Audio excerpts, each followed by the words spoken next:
Hello, everybody, and welcome. Welcome, welcome. Happy Father's Day to those who celebrate or miss their dads or are with their dads, all those things. I want to shout out. First of all, hello, Jean. Thank you for being with me. I want to forget We were about chatting you. backstage, y'all. Don't worry about it.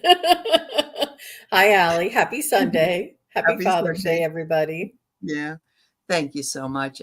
There's about 12 people in here. I just want to shout out to Jackie Rands. She lost her dad today in Oh, UK, and you all know Jackie. She's a wonderful moderator here and with Scott Scorpio Sun. So I just want to shout out to her and send her lots of love. And also want to shout out to Sonia Pinola's granddaughter is in the hospital. If you can send love and prayer, please do. We would appreciate that to her. Little girl, her granddaughter Lily, and her mama and daddy and grandmother. And so let's say hello to some folks. We are going to be doing some readings, but we're going to be talking a little bit about ritual and altar space before we do that. And so, hi, Daya. We will get to yours, Michelle, and Venus, and Sonia Claiborne, and Rachel, and Swampy, and Sweet and Salty. Oh, it's good to see you. And we have Tiffany Tisdale, Acadian Proud. Nice to see you, dear. We have Nancy Riker, and Wiki's here. All right, Venus, I got your question. And Acadian Proud, thank you for your good messages, Acadian Proud. That's really nice. Miss Sherlock's here. Nancy Ray. All right. So I'm sure there'll be more people coming in. And we'll get, like I say, we'll get to doing some readings for you. We understand that, you might want to have a chat with some of your loved ones on the other side. So, but I'm just going to start out today by, well, where do I want to start? I want to start talking about ritual, and actually Father's Day is a ritual. I know this isn't Father's Day picture, but rituals can be anything and everything. They're all around us. I know in the UK, having a cuppa is a ritual for some people, and so that's why I picked this one. Rituals are weddings, funerals, birthday parties. What do they call it? A quinceanera, I believe, which is like a Mexican 15-year-old or 16-year-old girl. Yeah, they have a ball or something, don't they, Jean? Yeah, yeah. I've heard of that. Yeah. Yeah. It could be, it could be anything. We don't even realize rituals. We might have a ritual every morning of getting up, turning on the coffee pot, jumping in the shower and getting ready, and then having our cup of coffee. And it could be something as simple as that. Or if it's time to go to bed, you begin winding down, let's say. So here's a couple others. Here's just lighting candles. Lighting candles. This is an Advent candle light. So some people celebrate that. Praying, of course. I love this picture. I couldn't get away from it. It was so cute. The Easter Bunny, but look, the Easter Bunny's wearing kimono. That is adorable. Isn't it cute? It's really a cute picture. Let's see if there's here's another ritual picture. I thought it was the Scots, but no, it's probably more like the Swiss. So the Swiss men get all dressed up. And my ex-husband, he used to say that he was Austrian, his mother was, and she would dress him up like this to go to school when he was a little boy. He hated it. He got teased so much, but it's really cute. It's really cute. So I'm going to take that down. Yeah. Anything you want to say about ritual? Like the kind of ritual you might do before you do a reading? Mm-hmm. Yeah, okay. And I think that's important because it's a practice or something that you do over and over again, a set of words, a set of actions that carry an intention and follow it through. Where and it's doesn't feel as though it would make that big of a difference, but it really certainly does. And it's our own intention and the repetitive nature of it, sort of like it allows us to experience the feeling that comes in with that ritual without having to recreate the wheel. It's the momentum of the ritual, it's the regularity, it's the repeated nature of the ritual that also generates its intention, its Right. empowerment, or its uh, Yep. influence. Yeah. Mhm. Mhm. Mhm. What I love about it is there's no rules when it comes to rituals, really. I mean, yes, of course, there are certain things if we have a wedding but you can make it your own. It doesn't ever have to be the way that other people do it. And so sometimes I think people think, oh, but I don't know how to do that. I want to do it the right way. And if you're happy with it, if you're creating that ritual, and you're using the most important things for yourself, then it's fine. It's really it's really fine. There are no real rules. Hi, Harsha. Yeah, there will be some readings today. We're just doing this little chat about rituals and altar space first. Okay, we won't be able to get to all of them. I just have to tell everybody that. So, and you need to be here to be read, please. Thank you all for being here. Hi, Jill and Karen. And who else joined us? Wiki came in, and Sue, and let's see, Nancy Ray, Nancy Riker. If you're asking questions about people on the other side, I need first names, please, and relationship. If it's a friend, that's fine. Just make sure. Jean has to be able to tune in because there's a whole line of people waiting. And yeah, we have to know for sure that, no, yeah. All right.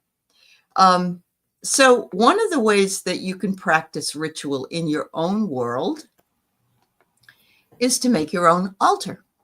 Mm. And you do not need a big altar. You do not even need fancy stuff for it. You can make it you can get candles and things like that down at the dollar store. If you have a few stones, whether they're big, small, or otherwise, you could certainly put those on there. I have my smudge seashell. I use a seashell, abalone seashell, and sage and such. I have my smudge on there with my feather that I put the smudge on. And of course, you can always use. I don't know if you guys can see this, but I have sacred space mist, so you can use that if you can't have what do you call it? Smoke. If you have a hard time with smoke, so that's important. Hold on, I'm getting more questions here.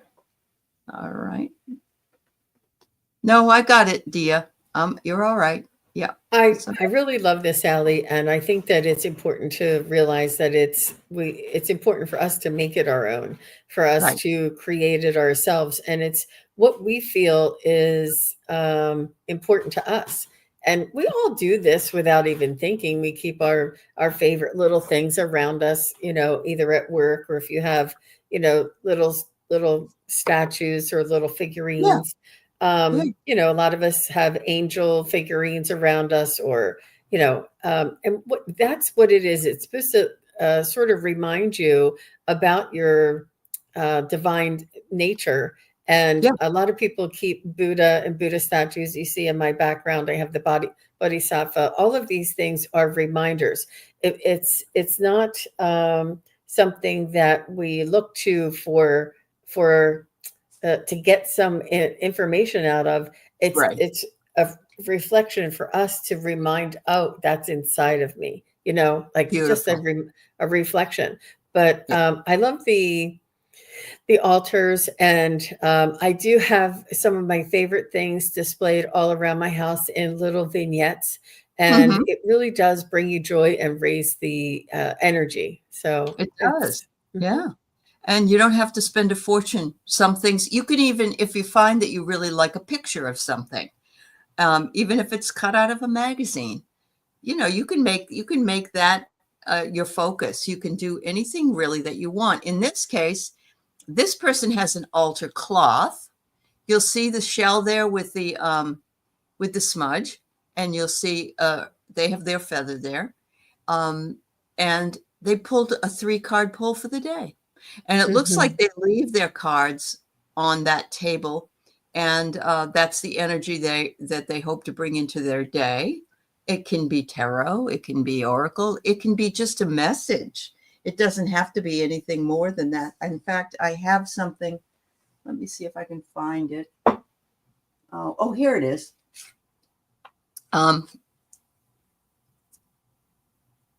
You be you. So it can be something simple like that, just a little words that you like, things that you like. Here's another style of personal altar. What Ooh. I love is that you can't see the top of that, but I think you can tell it's a pyramid. And so Mhm. they've got their stones on it. And in the front, there are such things as card holders. And that's what's holding that little beautiful card there. I also see this person has put their pendulum on here. They also have some keys on there, and they have some, looks like some lavender and a little broom. I don't know. I love their little. The You can, and collection. Yeah. it is a And little I like selection. Yeah. they have little bells there too. I love the little bells. I have a Tibetan bell here that I Hmm. use to clear energy, but all of these things, it's just I love that. That's really nice. Yeah. I learned a lot of rituals from Sage Goddess. I was a Oh devoted yeah. follower of hers for 2 or 3 years, and she taught me a lot about it. That's It's a beautiful thing. It is a beautiful thing. She was gone for a while because she got divorced and everything shut down, but she's back up now. Anybody that needs to know that. Sage Goddess is a beautiful website for things when they give, yeah. Thanks for bringing that up. I agree with you. This one here is probably, whoops, if I can get it up. All right. I love this one because I love the Buddha. That's all. You'll notice that there is like a bowl with a bunch of stones in it. I'm going to show you mine in a minute when we get this done. And I love that there's like an owl there, and of course there's a selection of that. But again, there is no right or wrong way to do a personal altar. And some people put it on the top of their bureau if they don't have any other space, or what I like is just having a separate space. But I agree with you too, Jean. I have stuff feathered through the house. Yeah. Any flat surface is covered in all my crap. I have I have stuff back here. I have owls and feng shui, and you guys Uh-huh. can't see it, but the 360 view, I have it all around me. I get But you. yeah, And any. everybody can see I do too. I mean, behind Mhm, me. Yeah. mhm. It kind of just makes me happy. So whatever makes you happy, you know. So I wanted to show you. I have this particular, and Ooh, you'll see it's a hand. Can you see it? yeah. Hand. It's a wooden hand, and I just have a lot of stones in it. That's all. Mhm. So I have that. I have a lot of different things. My husband gave me a beautiful Celtic, like a drinking cup, but it's in wood, and I have that with stones in it. So yeah, whatever makes you happy, whatever space you can occupy. You can put seashells on it. If you go to the beach, you get some seashells. If you can put regular rocks on it, yeah, it's kind of fun. It's absolutely That's so. the way I started with my shamanic energy healing training and classes.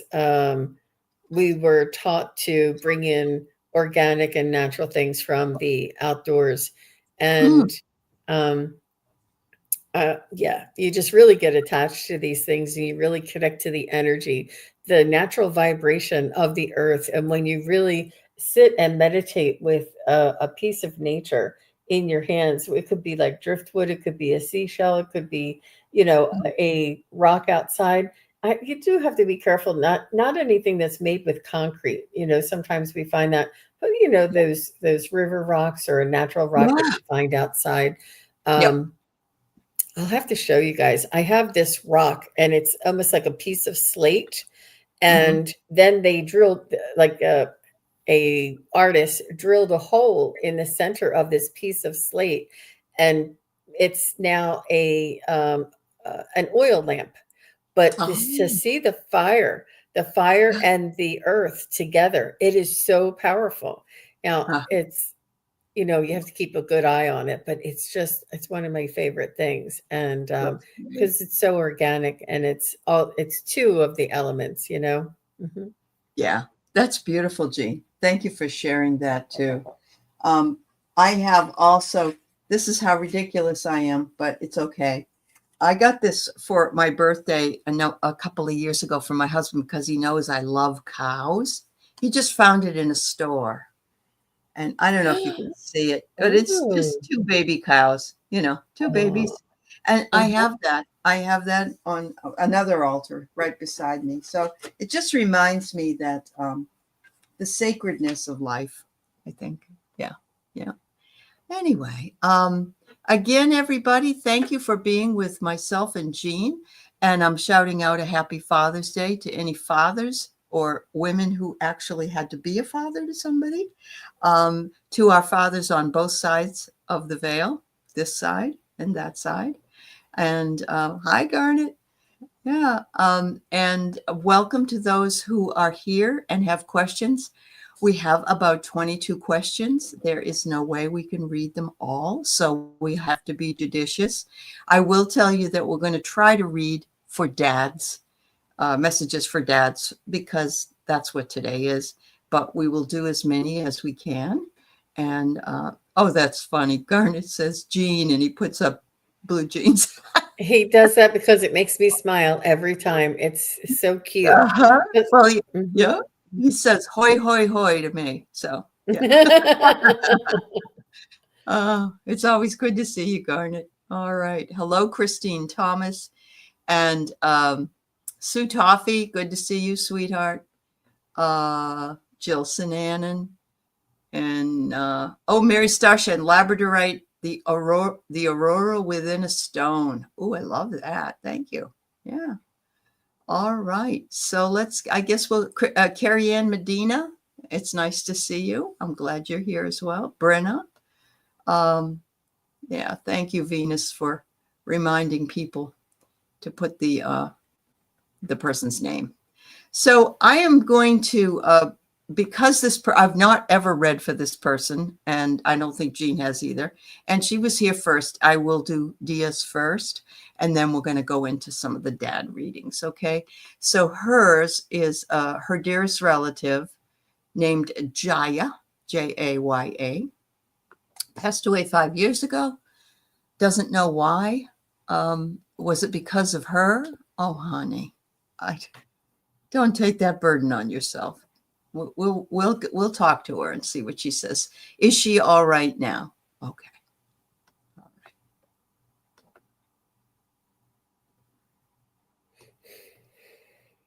So I'm feeling that she was responsible for her own passing, and and it does leave a lot of guilt behind. Um, did she? Well, yeah. Um, so she's talking about it was her own responsibility. She was responsible for her own passing, is what I hear. Okay. So it was not you. You were not responsible. Yeah. Okay. All right. So what I got here are you done? I'm sorry. Go ahead. I'll pick up it if there's Okay. anything else. I see that she was your aunt, and she's saying, remember when you were a baby and I used to take care of you, or I was around you. She said that's still happening, even from the other side. She says my communication with you, the ability to communicate with you is open anytime you want to talk directly to me. I am around you all the time that you need me. She says, please take, this is the justice card. As you could see, it's an old man, and he's like the judge. He says, don't judge yourself. You had nothing to do with this. This was something that I chose, or that was my time. The reason for her death, I'm just guessing that she might have had, and I'm thinking she had something that maybe she didn't know she had. and it could have been heart related, or it could have been related to her lungs or something like that. Sometimes we don't know that we have a heart condition or we have this problem or that problem. She said, please start dancing, which means start living and stop worrying. She doesn't want you to take it on yourself. She doesn't. She said, this was nothing. This was not your fault.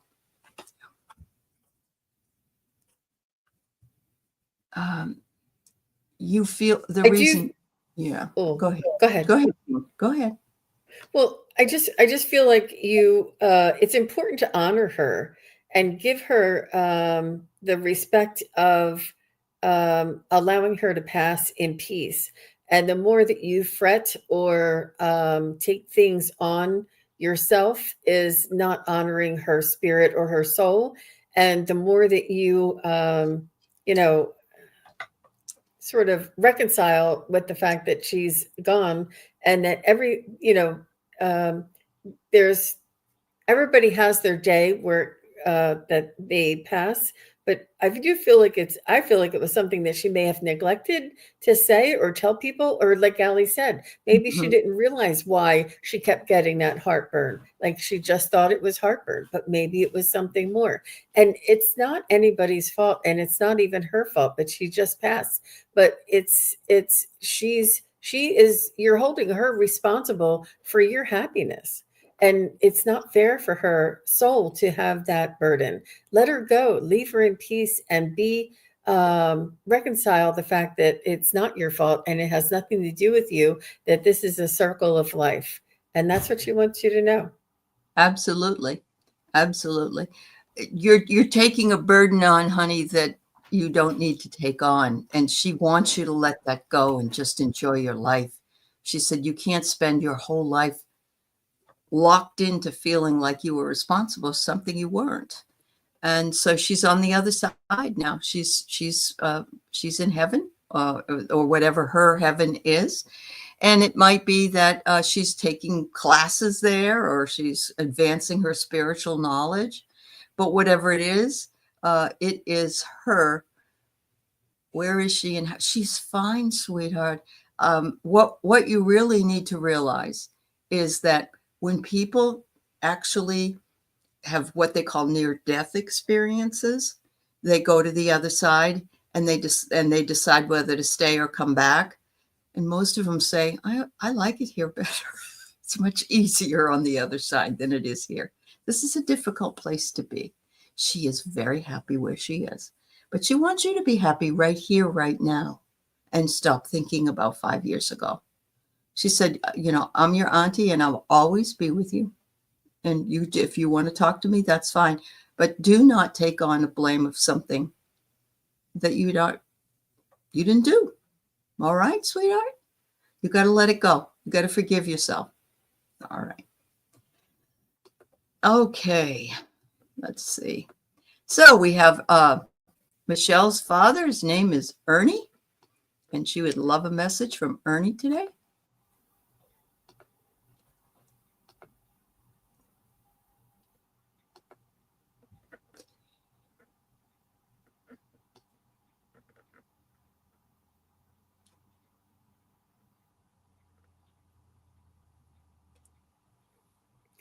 I do feel as though he's vacationing or he'd liked to vacation on this Father's Day. He's showing me himself sort of being outdoors and sitting on a lawn chair and overlooking a vista, and maybe wearing like a sportsman's hat. But he's very much relaxed, enjoying the scenery and in nature. So he's just showing me this scene of him enjoying his Father's Day, even on the other side. He's also showing me this wave.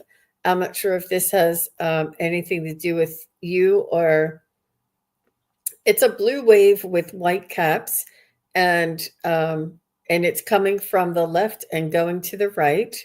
So I feel like there's some momentum that he's pushing forward to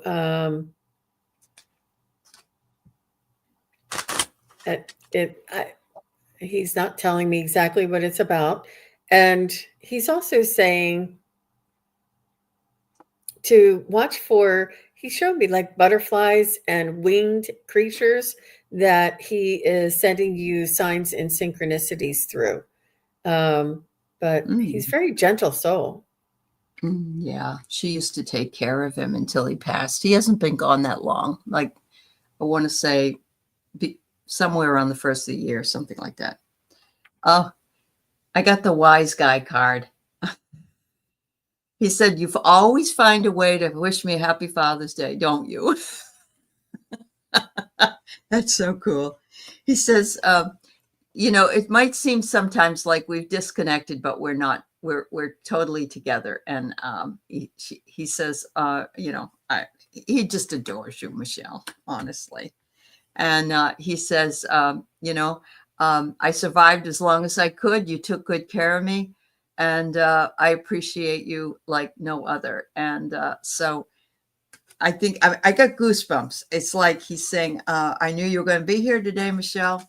And, just take your time doing what you're doing and moving forward. And yeah, I agree with you, Jean. I can see him sitting in a lawn chair over there too.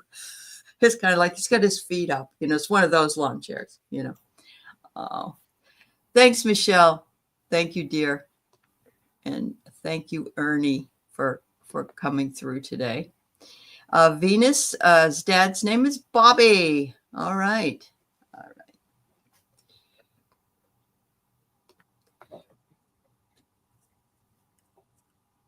He's really down to earth. I feel like he was, you were able to communicate with them even, or as an adult.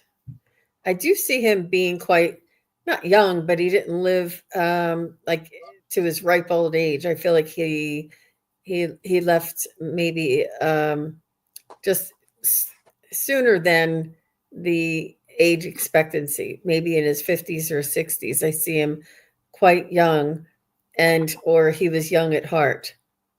I do see him. He was like chill. He wore jeans, he wore t-shirts, and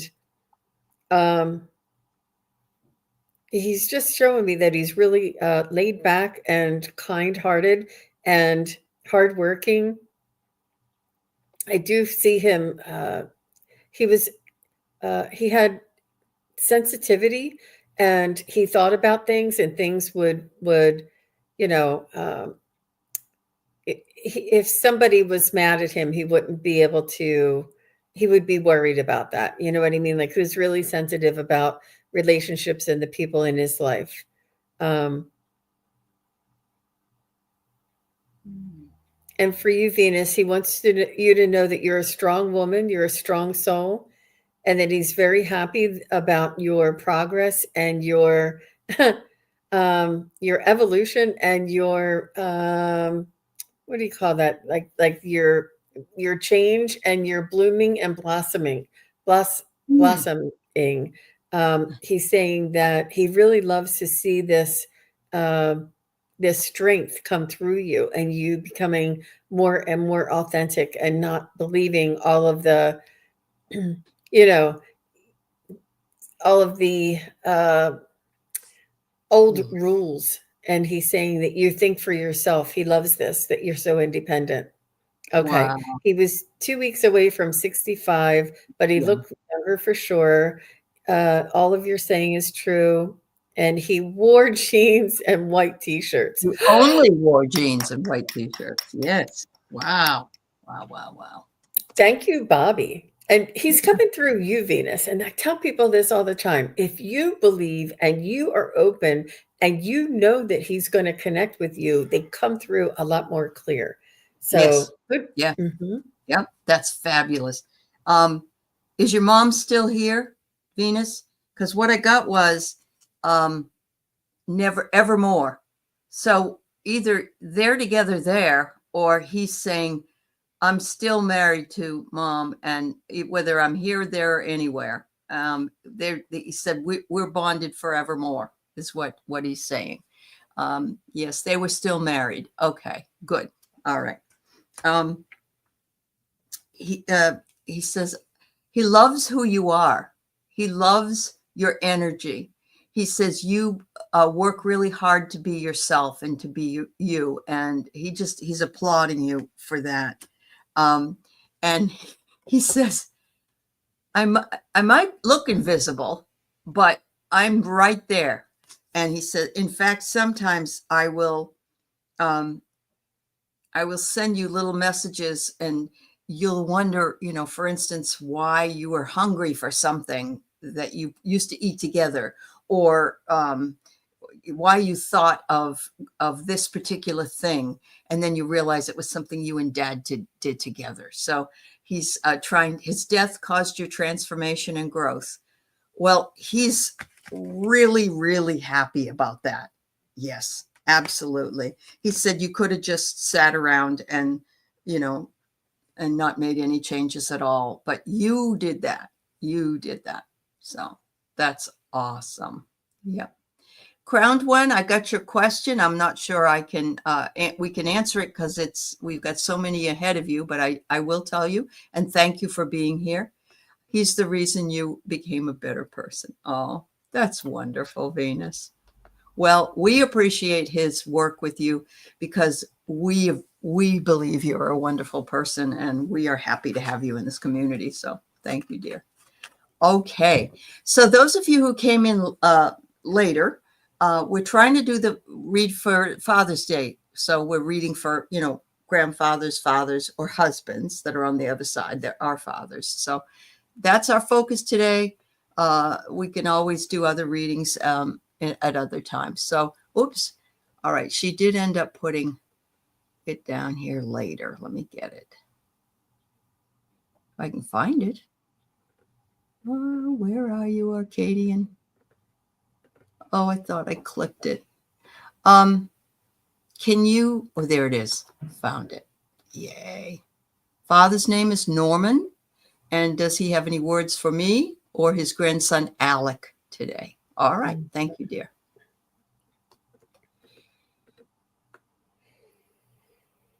The first thing I heard was, they want you to release some of the pressure that you're putting on yourself, you and your grandson or his grandson, that there are very heavy weights and burdens that are on your shoulders that ought not to be, and that it's important for us to focus on living our life, our authentic inspiration, and not have so many worries and burdens to muddy the waters. They're saying be carefree and live your life to the fullest. And there's just a lot of worrying happening. And he's saying that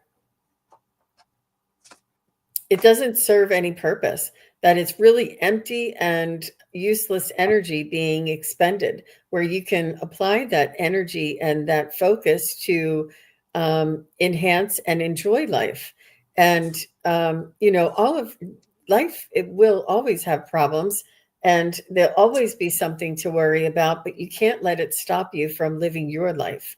And that's the difference. It's interfering with your everyday productivity and your everyday well-being. And the longer that you attach, or you and his grandson attaches to these concerns, and there's a balance. There's a balance to these things. And if it's overwhelmingly interfering with your everyday life and your well-being, then that would be the time to put it in check and rearrange some of your priorities. And that's what he wants you to know. There's no sense in worrying. It serves no purpose. All right. So the first card I get for the message is essence. And he says, enjoy the essence of all around you. Because living on the earth and being in the essence of the love on the earth it's a gift. It's a gift that keeps giving. And don't dim your light. That's the other thing I get. He says, be receptive. This is for Alec, I think. Be receptive to breaking out of the shell and moving on and finding your own way. I love this card. It just is so adorable. And it's like, that little chick has the whole life in front of it, that it can. The last thing I get is osmosis. And I had to look it up because I wanted to make sure that I was feeling it's the movement of water across a larger area. But it says here, imagine a crowded elevator. Osmosis is like some people leaving the elevator to go to a less crowded lobby, making the lobby a bit more full and the elevator a bit less full. So what it does is it's time for movement. It's time. And what I'm seeing here is she's holding a candle. It started out that way. So I'm thinking it's time for movement. It's time for growth, breaking out of your shell. And it's time for realizing that life is precious. And we only have a certain number of days in our candle before it burns out. Oh, that was brilliant. That was wisdom. Wow. Yeah. Thank you so much, Norman. That was a beautiful message. It was really nice. Yeah. Thank you. All right. So we have Nancy Riker and Homer is her. All right. Oh, he's oh, okay. Thanks, Acadian. Okay. Good. So he's calling you Buttercup, Nancy. I'm not sure if he was that kind of a dad that really held you in a precious esteem and treated you gently. And thank you, Venus. That was so sweet of you. But he's calling you like Buttercup and wants you to know that you are sweet and you are, it's like, what's that? Sweet and everything nice girls are made of, something like that. Sugar Like and this spice and everything nice. Yeah. Yeah. Okay. Oh, thank you, Venus. You're so sweet. My goodness. And he's just saying that to remember that part of yourself, to not hide or shun or cover up that part of yourself, that it's okay to show your genuine empathic and kind nature, that people need this, and to be yourself. I don't know if you feel as though like there's like a rough exterior is more accepted than a softer and kinder exterior for certain situations. But he's saying, find that kindness, that gentleness, that sweet nature of your own is what he wants you to know. Mm-hmm. I love and that. Aley, you can go. I don't know if there's anything else Homer wants to say. Okay. All right. Nancy, he says, this is interesting. You got the polarity card. And so some things shift from one to the other. And I think he's wanting you to know that although he's in a different place than you, it is simpatico. It exists side by side. And there is no division, really. It's just that this veil is, difficult for us to see through sometimes. But he says, I'm always right beside you. And he said, he has transcended like the phoenix from the ashes since he's been on the other side. And he said, there's no hurry for anybody to get here, but this is a fabulous place, And, if you want, you can even get a pastrami sandwich. So I get telepathy as well. He says he sends you messages. And so much like the others that I was talking about, listen and know that those are messages that are coming from him, things that would remind you of him. Yeah. All right. Any more for Eugene? Or you think you're done with that? Celebrate the divine feminine within you is what I think he meant to say. Mm-hmm. I love that. That's beautiful. Thank you, Jean. All right, we have Nancy Ray, and her husband's name is Joe. Okay, and Nancy, if you can just say hello, because I'm not sure that Nancy Riker was here. But Oh, yeah. okay. If Nancy Ray, just say hello. Okay, good. Thank you, Nancy. Thanks Okay. for being quick on the draw. Oh. Yes, I guess I need to ask people that. So, Well, yeah, yeah. it just, as we got on, I don't know if they were still here. Yeah. So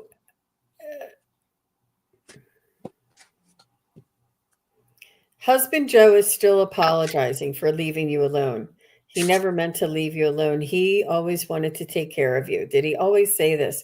Was he always the one who made the arrangements? Always the one who fixed everything? Always the one who handled all of the paperwork and all of the decisions? I feel as though he is apologizing for not being there for you in your golden years. Like you both had big plans for these golden years, and he just wants you to know that I do feel like he genuinely still loves you and has like a soul bond with you. I feel as though um, he's working on. I feel as. Are you dating Nancy Ray? Because he wants you to be able to have unconditional love and companionship, happiness, and he doesn't want his passing to define you for the rest of your life. Like I don't know if you share with many people that you're a widow, but he doesn't want that to change your happiness. So he wants you to work on, in spite of his crossing or passing, that you live your life to the fullest. And that's what he wants you to know. That's beautiful. Yeah, I got the same thing. I got honesty. He says, I was honest, with you. He said, it looks like sometimes people wear a mask, but he said, I didn't wear a mask. And he's honoring how great your grace. He says, you walk in grace. You're like a swan. I think he's in awe of you. And look at all of the lotuses around the swan. So it's like you're an enlightened, graceful lady. And he said, since I've been gone, you have also expanded and grown.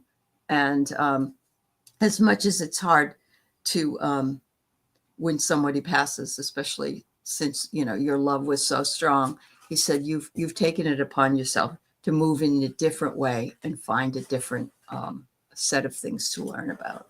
Yeah. Crowned one, we need the first name of your grandfather if we put you in the queue. All right. You're welcome, Nancy Ray. And Nancy Riker was here, and I'm glad to know that. Yeah, you're single, and he wishes the best for you. All right. Nancy Riker, thank you. And I guess you got your message that we read for earlier. Thank you. All right. The next person I have is Miss Sherlock. I've got to go down to a longer question. May I have a message from my grandfather, Gibby? He was very stern and uncommunicative. Oh, dear. Well, he might not be that way anymore. We never know.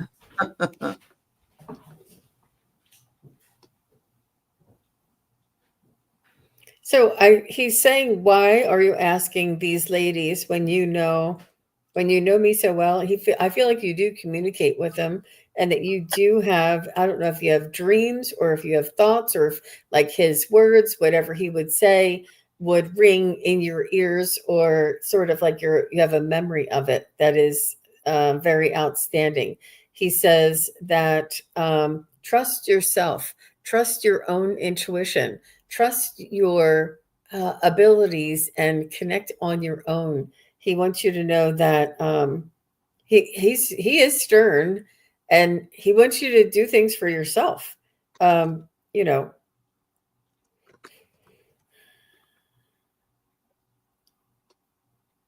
he's just saying that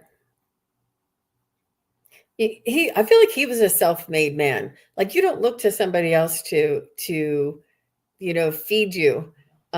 You go and find the food and feed yourself. He wants you to be more self-sufficient and more self-reliant. I don't know if this is the way he was, but it is a little stern. Mm-hmm. Yeah. Okay.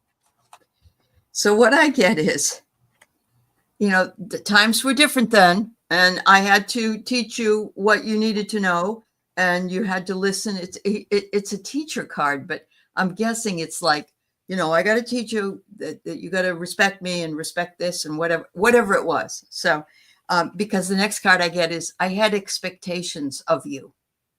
And I think nowadays we know that having expectations for our family or our friends or whatever, you have to be a little more flexible. He said, yeah, I know. I wasn't very flexible. So, was he religious? I get that the picture is sort of, sometimes in the 50s and 60s and 70s, the ministers or the priests were really stern as well. I'm guessing that that had something to do with the way he was. So he was the first to go to college, and he was a dentist. Okay. So he probably had expectation for you to go to college and do this and do that. Yeah. Okay. Thanks, Miss Sherlock, for the feedback. Yeah. All right. Let's see. Sonia, a message from her brother Edmund. Okay. And Sonia, just say hello. Yep. Sonia, and then after Sue Toffee and Sweet and Salty. And Sweet and Salty, can you give me oh, you have guides. You had a question though, I think about your dad. Oh, it's Al. Okay. All right, Sweet and Salty. We'll get you after Sue. So Sonia Claiborne, are you still here? Let's see. Sonia. And who's the next one? The next person is Sue Toffee. Okay. And then Sweet and Salty. I see. I see. Yes, Sonia's here. Okay. Hi, Connie. Thanks, Sue.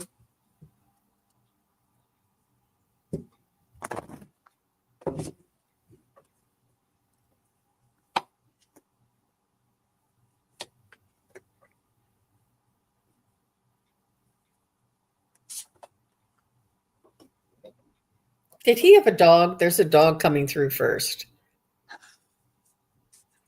Either that or he was a loyal family member. Like dogs could be, like the loyalty energy or the actual dog.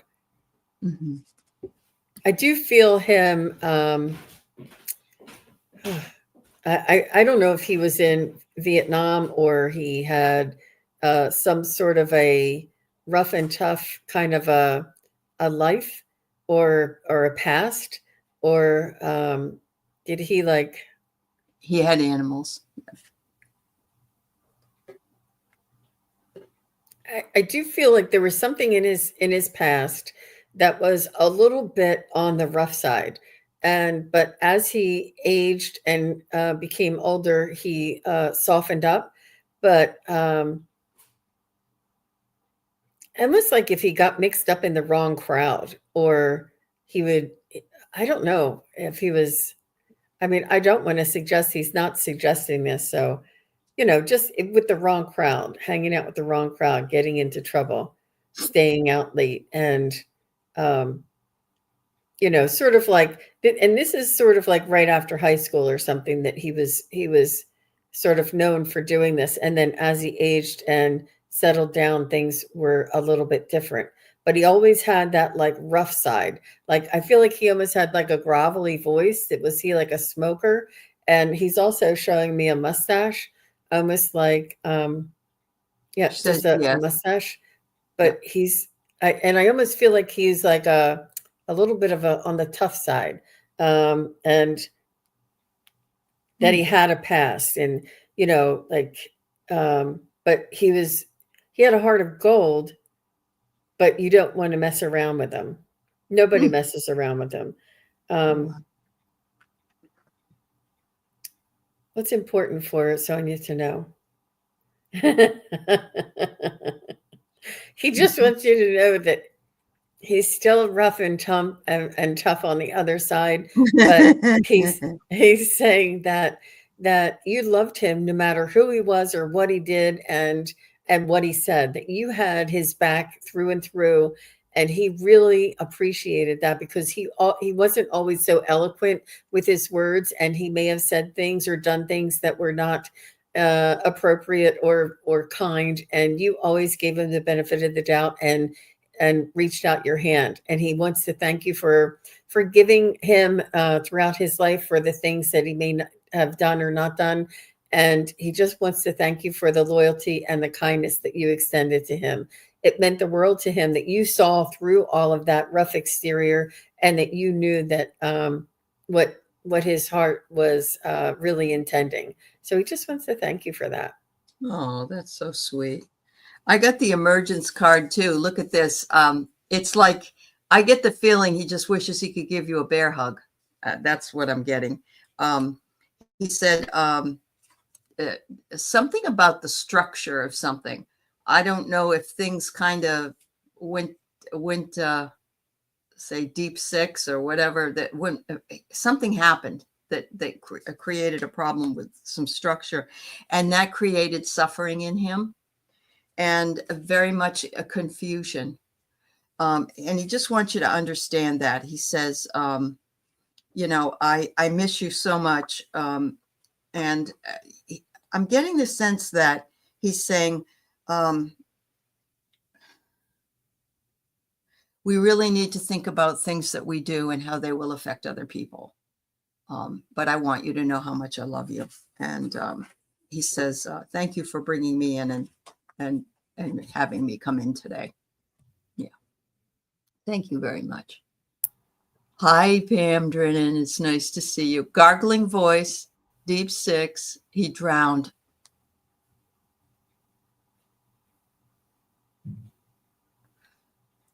Oh, Sonia, I got the chills. I am so sorry. That's really awful. No wonder he says he was suffering and it got confused. He must not have been able to get it back up. Yeah. Wow. All right, dear. That's amazing. All right. How will it go this week? Let's see. I'm going to read for you, Sue. We've got, let's see. Jean, what's your time? How's your time today? I'll put it in the private chat. All right. Thank you. Mm-hmm. Mm-hmm. Oh, some of you left. So Sue said she's just here. Thank you. Mm-hmm. All right. So Okay. how will work go this week, too?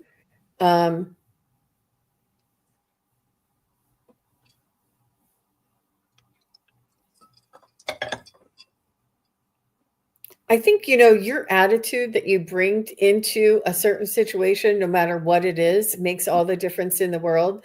Understanding that if there is a situation or a attitude or if there's like a conflict or an energy at work that is sort of a lower vibrational energy, like jealousy or gossiping or whatever it is that's going on at work, it's important for you to put up your boundaries and hold your peace and hold your positive vibration, and not engage with those lower vibrations, and to not it's not to not don't engage with something that is not your sort of situation to get into. I feel like there's a little bit of either jealousy or talking back and forth, or somebody said something like and it's important for you to hold your they're suggesting that you try and be silent and not get in the middle, and you can listen but not engage.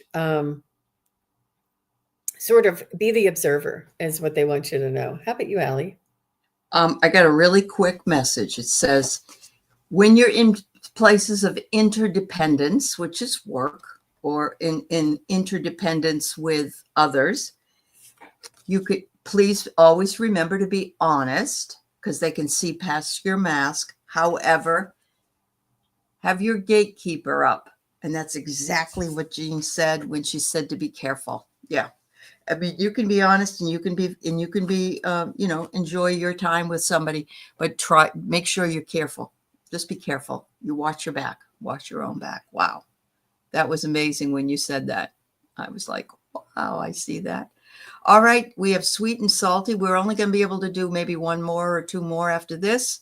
And so did Sweet and Salty's dad, Al, know how much I loved him before he passed? We had a complicated relationship. Okay.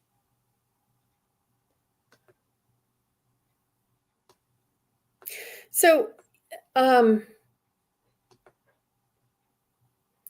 after he passed is yes, but before he passed, I feel like he was a very proud man. I feel like he was sort of push things away that would bother him, and he would, just push them away and not pay attention to them. So I'm not sure if this is what he did, but he protected himself that way. And he was not somebody who would apologize or admit wrongdoing, or it was not, I don't know if it was in his era, but it wasn't a good reflection on him to do that. And I feel as though if you were on his deathbed, maybe he would, but towards, months before his passing, I don't think he was considering that. I think he was just, I feel as though he saw things for what they were, and he accepted things for what they were. And I don't think he worried.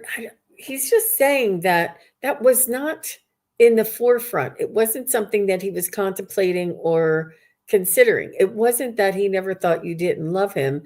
It was that he just never thought, it was just like, that's the way it was. And, towards the end of his life, he was thinking of other things. But now after he's passed, absolutely, he knows, he understands. But I think he was too proud to even allow himself to consider that. It was almost like what was done, water under the bridge, and he didn't revisit that. And now he understands, and he sees, and he appreciates all of the efforts. And he wants to know that it takes two. It takes two to tango. That he was just as a big a part of it, of the contention, as the other party. I get that same thing. Look at this competition. Wow. Yeah, there's some kind of a competition. He's sort of patting you on the head here, Sweet and Salty, and he's saying, I love you, my dear. I love you. I think there is a bit of regret that this was something that just, was, but he says, oh my God, he can see you now. He said, you just shine. He said, you absolutely, you're my girl. You shine, and then I get, you walk in beautiful grace. You're great. You have a lot of grace, and thank you for giving me grace, he says. Because even though we had a complicated relationship, you loved me and I loved you. And, and yes, it does take two, but usually the parent is the one that takes the giving a little bit more. But it doesn't always happen that way. Yeah. Yeah. He was a complicated. You're both Scorpios. Okay.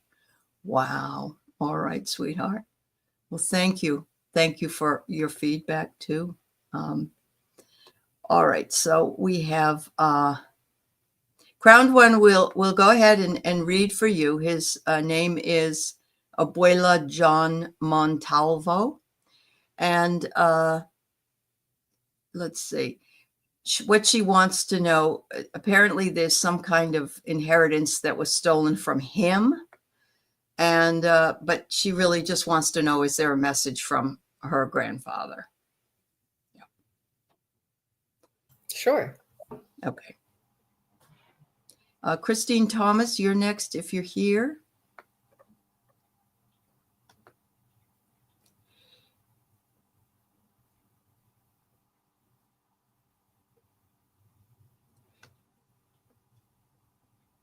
So Abuelo is saying, I'm just a man. Please don't put me on a pedestal or compare yourself to me. He's saying I was just a man. I had flaws. I did what I thought was right, and it wasn't always what people appreciated. He said, but he did the best that he could according to what his knowledge or his understanding of the situation. He always wanted to try and do what was best, but I feel as though he was quite emotional, a little bit hot-headed, and this sometimes turned things into a situation where he would have wished they didn't get to that escalation. But he's saying I was just a man, and that even though I had this persona or this sort of air about me that I was in charge, he says I was just a man and he was just doing the best that he could. Crowned one, what's your message for crowned one? He's saying look for community and for equality and for sort of like that, the handing out and give and take, the collaboration. Look for people to that we're all equals, and look for that equality in everyone, and know that there is no higher than or lower than. He wants you to work with people who see things eye to eye and who are as generous and kind and respectful to you as you are to them. It's almost like, do unto others as you would have them do unto you. But he's just saying, for some reason, I feel like he was maybe, he thought he was greater than he was, or he portrayed somebody who was, this head honcho or something, but he's saying, I was just a man, and he was hot-headed. So that's what I feel. I don't know, crowned one, if that makes sense. Okay. Thank you. So I think he was fairly hardworking guy. I mean, I have him sort of clearing out the snow, but he said, I tried to spend a lot of time making it safe for people, making a pathway for people to move ahead in their lives. And he said, when I died, it was almost like an escape. He knows he left some things behind, and he said, in defense of myself and in defense of what you want to know, that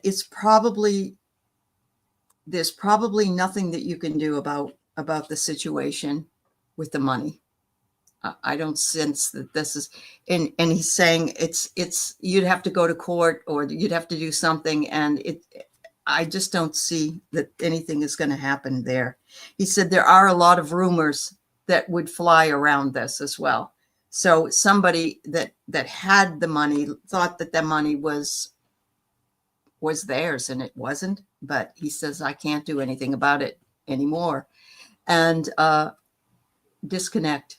He said, disconnect from that. You've got to let it go. You've got to move on. He said, but you can talk to me directly. I can come to you and talk to you in dreams. We can have a conversation. He said, thank you for bringing me in today to say hello to you. Yeah. All right. Okay. Mm-hmm. So no, we're not going to be able to read everybody. And I did say that right at the very beginning. I'm sorry. We have one more because Jean has other shows she needs to do. So the last one we have for today is Stephen, her dad, born in Aberdeen and passed in 1979. Wow. That's a long time ago. Christine. Yeah.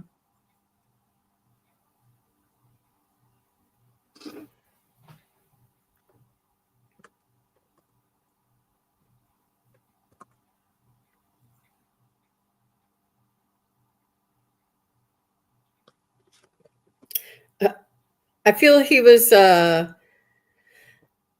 don't know if he'd like to do the crosswords. He was studious. He would look at something. I don't know if he just liked to read the paper, or I see him looking at something and writing in something. Was he always with the pencil or a pen?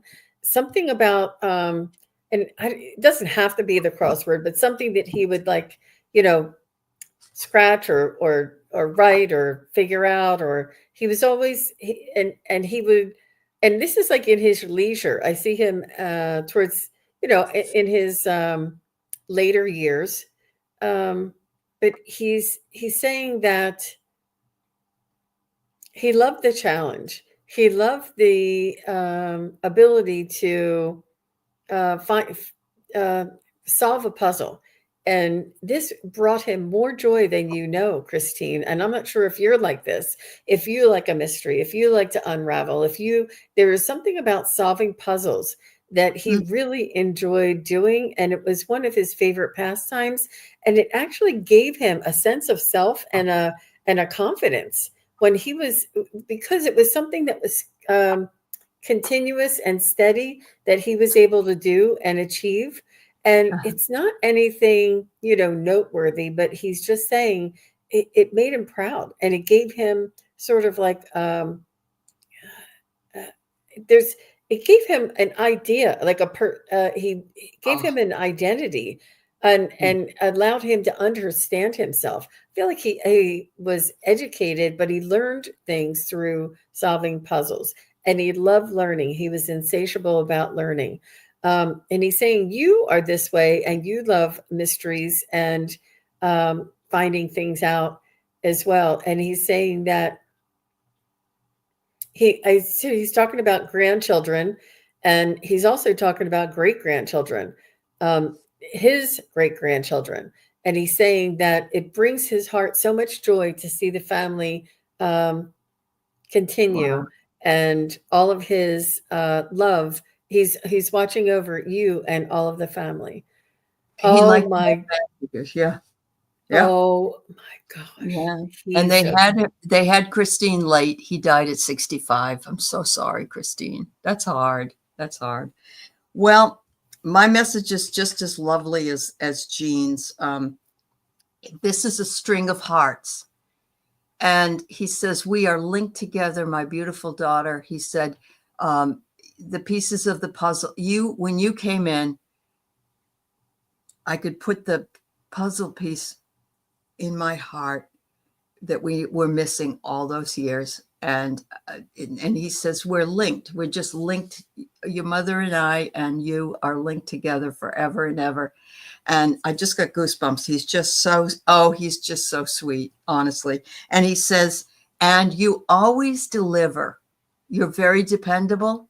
He said, you deliver what you say you'll deliver.